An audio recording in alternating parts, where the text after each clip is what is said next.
If you don't learn how to get out of your own way and catch these little wealth blockers, you're never going to get to where I know you're capable of going. Hello, everyone, and welcome. This is Wendy, and I'm so glad you're here. This is part 2 in our series of where we're exploring the concept of wealth. And today, I'm going to share with you 3 wealth blockers. These are 3 little gremlins that if you're not careful, they have a way of working their way into your private practice, and they can totally block you from the success that I know you deserve and desire so much. In just a moment, I'll tell you what they are. Stay tuned.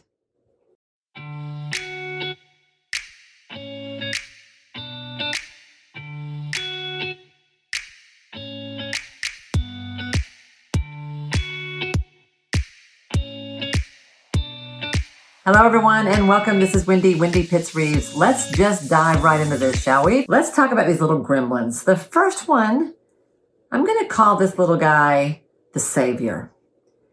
When the savior is running the show, he's the one making the decisions about how you talk to your clients about anything financial. And the savior climbs into your client's wallet, takes a look around, and decides what's best for your client.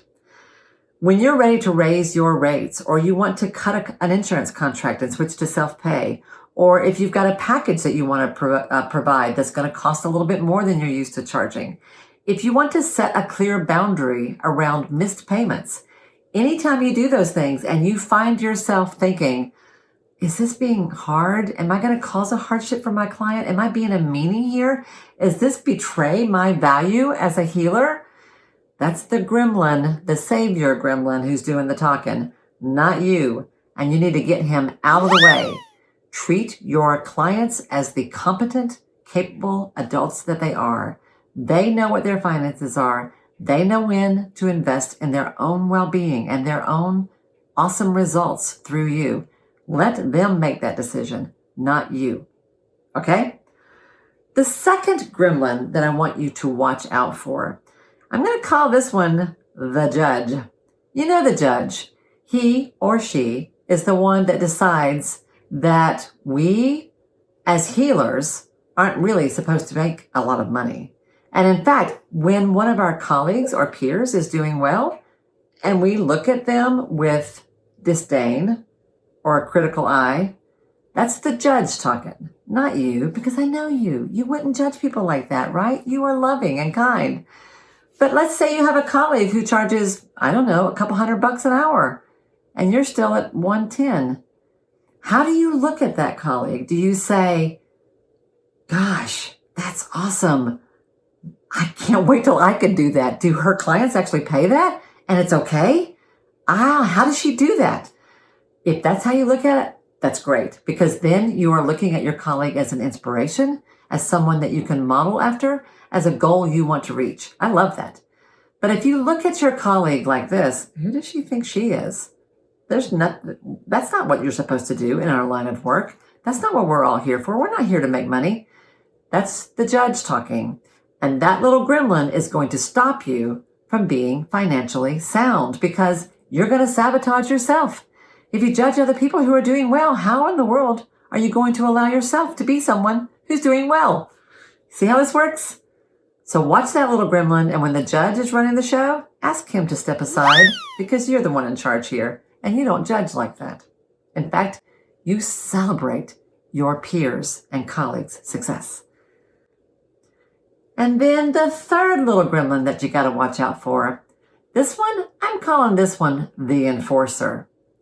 You know the one. The enforcer is the one who makes sure that we all toe the line and that none of us step out of line, and that we all understand the culture that we come from. You know, the culture that says healers don't do this for the money. Healers do this for the love of the work, period. And in fact, if you want to get paid well, there's something wrong with you. So that enforcer, every time you step up your game, ask for more money, require that your clients pay you properly, on time, in full, every time you treat yourself with respect in the way you price your services, the enforcer says, you shouldn't be doing that. Shame on you. The enforcer judges you. And the enforcer will stop you from doing what you know you have a right to do, is healthy to do, is good to do. Honey, you're an expert. You are a freaking professional. You make a big difference in people's lives. You deserve to be paid well for it.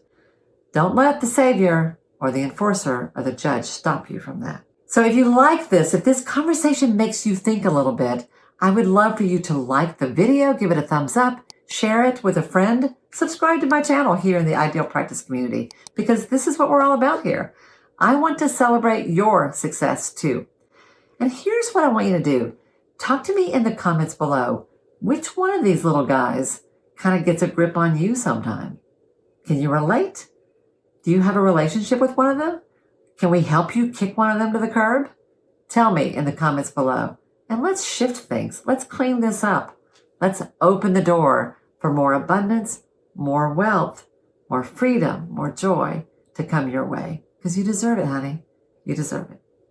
Have a great week, everybody. I'm going to look for you in the comments below, and I'll see you next time.